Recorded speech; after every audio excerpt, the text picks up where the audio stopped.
everyone, and welcome back to Creation Myths. Today, we're doing an old school creation myth video, like the whole point of this channel, the reason this channel exists, and the kinds of videos I did way back when we started. So today, we are talking about one particularly, what I find funny aspect of the young Earth creation model specifically, post-flood hyperevolution. What in the world is post-flood hyperevolution, you ask? That is the extremely rapid speciation that's required once Noah's Ark lands on a mountain. Two of each created kind get off, and they have to rapidly speciate into all of the things that exist today.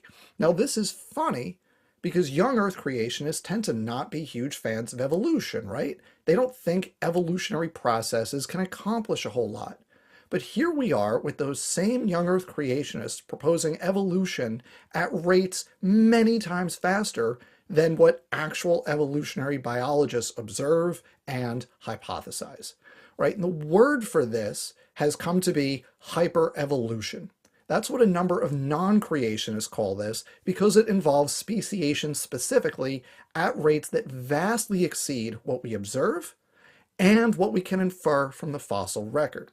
Before we go any further, I want to refer everyone to Dr. Joel Duff, who has covered this for years.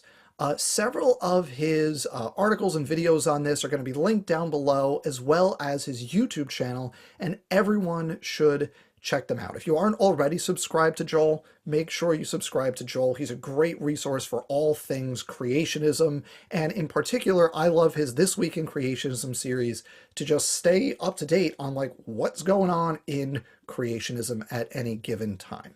Also, before we go any further, I just want to be crystal clear about one thing. There was no global flood approximately 4,400 years ago, and that date is, according to most young Earth creation, it's approximately 4,400 years ago.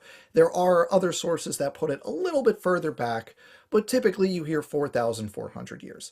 So let's be clear, there was no global Noah's flood 4,400 years ago. We have Old Kingdom Egypt that span the time frame from approximately 2700 BCE to 2200 BCE. The flood supposedly took place around 2400 BCE. Well, guess what happened in Old Kingdom Egypt? That's when the pyramids were built. The pyramids predate the flood. The flood would have destroyed the pyramids. Nobody can possibly dispute this. There's no way to say that the pyramids would have survived the flood given the level of destruction and geological reorganization that was happening in the world. But the pyramids are there. We can directly date them to Old Kingdom Egypt between 27 and 2200 BCE. And by the way, the Great Pyramids at Giza, which is what we're looking at here, are not the only pyramids. There's lots of periods spanning that whole time frame, so you can't just say, oh, the flood and then the pyramids, right? It doesn't work. There's no break in Egyptian history. There's no way to fit a global flood into that known and directly documented history.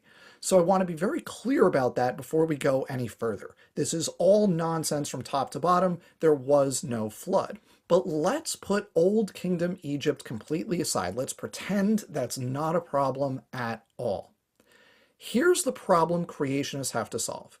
You have to get from the ark kinds, right, the two of each kind that get off the ark, about 4,400 years ago, to all of the extant species that exist in the present day. Now we're going to round to about 4,000 years as our window to generate all that species diversity, because we've been paying pretty close attention for the last few hundred years, right? So let's call it 4,000 years to get all of those species.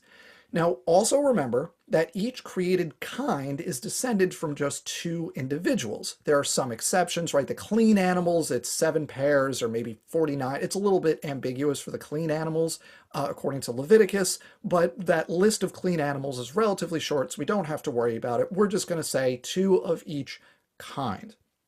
It's also worth noting that kind is usually treated as equivalent to a family in our modern classification system. So, for example, Felidae for the cat kind or Canidae for the dog kind. According to Answers in Genesis and their Ark Encounter theme park, there were 1,398 kinds on the Ark. And remember, you don't just have to get from two of each kind to all the living species, you also need to generate all of the extinct species within each kind as well, because the vast majority of those specimens that we've documented are in rocks that most young Earth creationists would agree are post-flood formations. So that means you have to have a lot of evolution happening in not a lot of years. And just to be clear about it, we're talking about speciation here. And despite the protest from young Earth creationists, speciation equals evolution, okay? Speciation is evolution happening. Let's all just be clear on that. Here are some specific numbers that highlight the scale of the problem. Young Earth creationists must account for 3 existing species and over 180 extinct species of the elephant kind, 36 existing species and over 150 extinct species of the dog kind, and 41 existing species and about 120 extinct species of the cat kind. Obviously, that's a lot of speciation happening very quickly, and that's a particular problem for creationists who outright deny most of evolutionary theory. It sure seems like they not only accept that evolution happens, because again, speciation is evolution happening, but they need to hit fast forward in order for their specific model to work. Now, a number of creationists have tried to find a solution to this problem of how do we get all these species so fast. So Dr. Nathaniel Jeanson from Answers in Genesis, for example, has his created heterozygosity and natural processes model.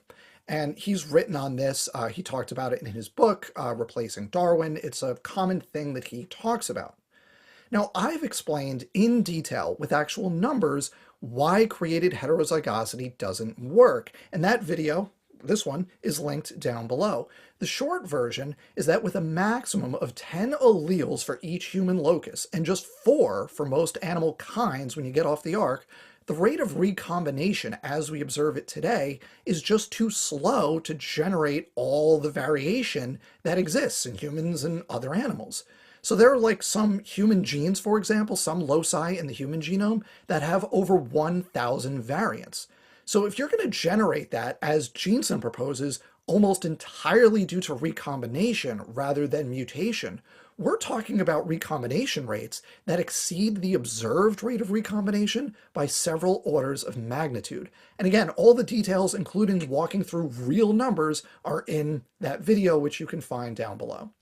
Jeanson has a particularly funny error here, because one of the components of his CHNP model is that he predicts, I'm putting it in quotes because it's too general to be any kind of specific prediction, but he predicts a higher than expected speciation rate, and then uses an observed example of speciation among Galapagos finches as validation of his prediction.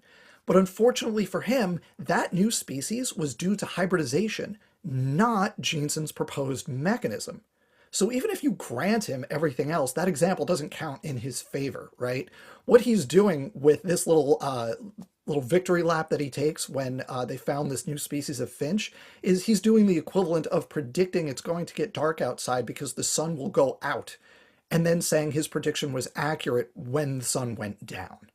Some creationists have gone even further and proposed additional built-in germline diversity as a potential explanation. Now, to be fair, not many creationists have actually endorsed this idea, right? They don't like actively promote it to the same degree that they promote created heterozygosity.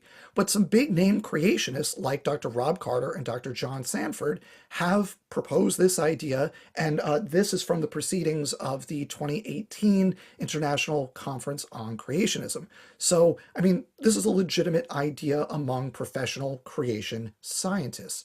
So according to the people who propose and describe this idea, it could lead to an explosion of biodiversity within just a few generations of the end of the flood. Needless to say, there's no evidence for any of this. It invokes an untestable miracle, and we don't have to pay it any more attention. So creationists don't have a good answer for how all of this speciation is supposed to take place within only about 4,000 years. Hang on. Did I say 4,000 years? I'm sorry, that's wrong. What I should have said was Creationists don't have a good answer for how all this speciation is supposed to take place within only about 300 years. Why only 300 years? Because of Middle Kingdom Egypt. Middle Kingdom Egypt spanned from about 2000 to 1700 BCE. There's some wiggle room in those numbers, and I apologize to any Egypt historians if I've offended you and I'm off by an unacceptable amount. But as far as I can tell, those are the approximate years for Middle Kingdom Egypt. You're looking at 2000 to 1700 BCE. Now remember, the flood, according to most young Earth creationists, is approximately 2400 BCE. Which means we have this thriving society in Egypt with robust historical records just 400 years after the flood. And we also have to account for the post-flood ice age that, in general, according to most young Earth creationists, lasted about a century in the aftermath of the flood. So there's going to be a lot less diversification during that ice age, which means you really have to start about 4,300 years ago or about 2300 BCE. So you only have 300 years from when you can really start generating a lot of variation to Middle Kingdom Egypt. And I want to emphasize the importance of Middle Kingdom Egypt because we have a lot of direct records of modern animals from Middle Kingdom Egypt, right? Cats, waterfowl, reptiles, birds of prey, and not just some amorphous like intermediate ancestral species, but records of modern species. And you don't have to take my word for it that this is a thing young Earth creationists have to grapple with. You could just look at this episode of the Let's Talk Creation podcast with Todd Wood and Paul Garner. They describe this exact problem. They talk about it in the context of camels, using, very notably, both Egyptian history and the Bible to show how modern species existed just a few hundred years after the flood. So we don't have 4,000 years for all of the extant species to evolve and for all of the extinct species to appear and then die out. We only have about 300 years for all of that to happen. So all of those numbers I provided a few minutes ago for how many existing and extinct species you need for this or that family, they were already insurmountable for creationists, and they just got about 13 times worse. So now, instead of a new species of cat every 25 years, it's one every 2 years. Instead of a new species of dog every 22 years, it's one every 1.5 years. And best of all, instead of a new species of elephant every 22 years, it's again one every 1.5 years. And that last example, the elephant kind, is particularly brutal for creationists because elephants have an average generation time, not lifespan, they have a much longer lifespan, but they have an average generation time of 22 to 31 years, a gestation time of 22 months, almost 2 full years. And they usually have fewer than 10 calves in a lifetime, almost always one at a time. That means for elephants to get from the ark pair to all the extinct and existing biodiversity that we've documented, you need to have a new species literally every generation, at least one new species every generation. That's the kind of like Pokemon style evolution that creationists will build as a straw man when they're making fun of evolutionary theory, right? That's not how evolution actually works. That's like Kent Hovind level, have you ever seen a dog give birth to a non-dog kind of thing? But that's necessitated by the young Earth model, given the time constraints and the number of species we have to generate. By the way, if you think I'm being unfair with my numbers here, Answers in Genesis says Order Proboscideae, which contains all the elephants, is a single created kind, and it contains over 180 extinct members in addition to the 3 species of elephant that exist today. I'm using numbers from creationists here. Don't come after me for using their numbers. So take all of what we just went through, and obviously post-flood hyperevolution is not a viable idea. It's an ad hoc workaround to the problems inherent to the young Earth model, and it collapses under the slightest scrutiny. Hyperevolution is a creation myth. Thank you all for watching, everyone.